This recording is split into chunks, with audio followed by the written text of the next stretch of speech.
Meeting someone new here. The guy standing in front of you is Logan Crisafulli. He just raced last weekend at the indoor deal at the New York State Fairgrounds in Syracuse. He won the Pro 360 race, had a good race from the sound of it, with Tyler Thompson, his teammate. He was running crate sprints up at Can-Am about 5-6 times, ended up in second place up in there. Ran 350 Supers, did a couple of races there. Also did a couple of races with ESS and the All-Stars, and he's got some big news about sprint cars next year. Still fairly young in this game.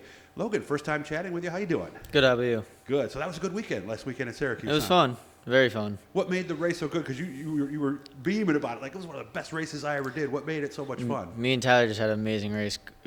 Pretty clean, going back and forth the whole race. Mm-hmm. So you just happened to be ahead with the checkered wave kind of deal. So yep. Was there a little ribbing and stuff afterwards, or no? No, not really. Oh, okay. I didn't know if that was your relationship or not. So are we doing any more of this indoor stuff? Yeah, we're going to be in Allentown and Atlantic City. In a cart or a In cage? a champ cart. In a champ cart, okay. Have you done those before? Yep. Last year, my teammate won Atlantic City, and I came in second with him. Oh, no kidding. Is that your background, primarily karting? Yeah, I started in karts. How old were you when you started in karts? Like 7. I can't even remember. You've been doing this for a while now, for over 10 years at this stage of the game. So where do you want to be?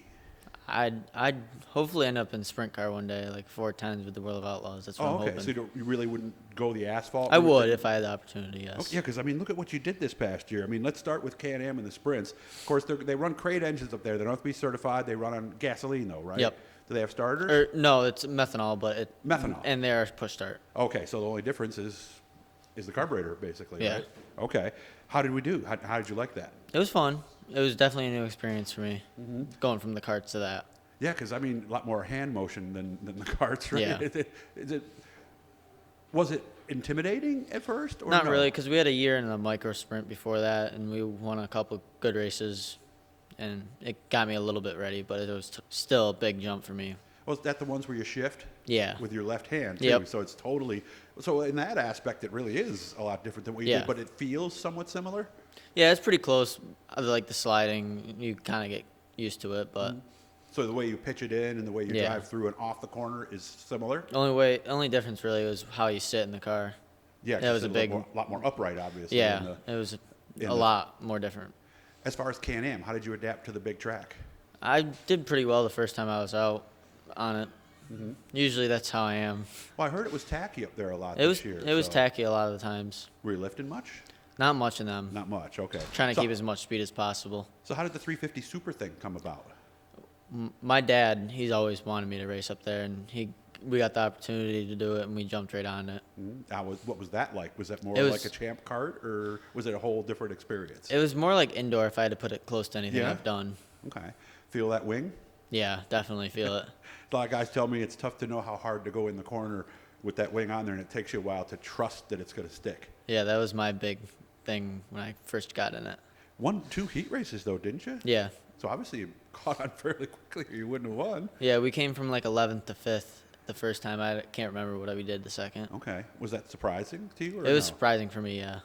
But we had a great car underneath us, so. All right. You would think about doing something like that again if the opportunity comes up? Yeah, I'd do something if the opportunity came up. Do you think it might?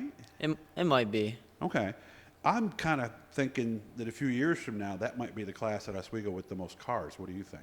I'm thinking so, too. Yeah, because it's a little less expensive, but it's still a super. So it seems to me like a perfect trainer for anybody who would be wanting to go up. Oh, yeah, definitely. Into the super division. So, and those cars, by the way, they have the 604 crates in them, about 430 horse. I think right around there, I believe, is what it ends up being. So you got out with ESS, a guy who's been around, Mike Stelter. How did that come about? That was fun. One of my dad's buddies got us hooked up with him, and he'd been watching me for a while before that, too. And it was just a deal, and we had jumped right on. It's always been my dream to want to run one of them. What were the tracks you raced at? Outlaw, Utica Rome, Land of Legends, and I forget the other one. So some big tracks. Yeah. Intimidating? No, not really. Okay. Speed difference considerable from what you did on Fridays? Definitely a big jump. I sat right back in my seat when I first hit the gas. Oh, yeah. Yeah, the fuel injection, all that horsepower. You handled it okay? Yeah, we did all right. And let me see. Qualified, how did you do? 3 starts. Did you qualify for all of them? I think we did 5 starts, but I think I qualified for 3. Okay.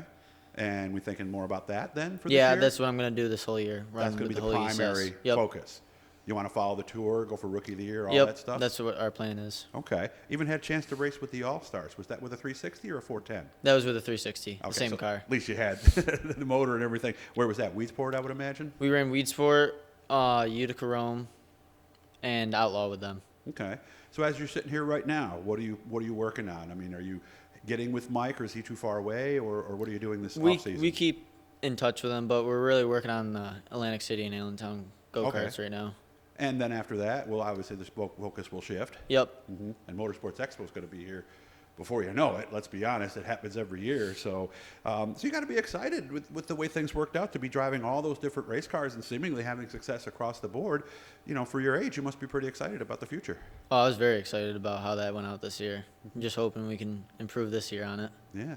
Any thank yous you'd like to get out? I'm sure a lot of people A helped lot you of do this. my mom, my dad, Mike, Stelter, IPC, Pips Logging, all my sponsors helped me get out on the track. And of course, Jason's going to be with you this next couple of weeks. So the goal is to beat Tyler in both of these indoor races that are coming up, right? If we end up to get in the same classes, yeah.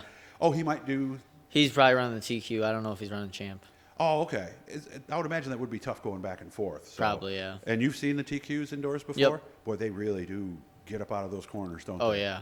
Again, 6th and 7th, that's at Allentown, then 27th, 28th, that will be down in Atlantic City in New Jersey. Logan, good to meet you. Please keep in touch. And when something cool happens, get a hold of me. We'll make sure we get you back on, okay? All right. Thank you.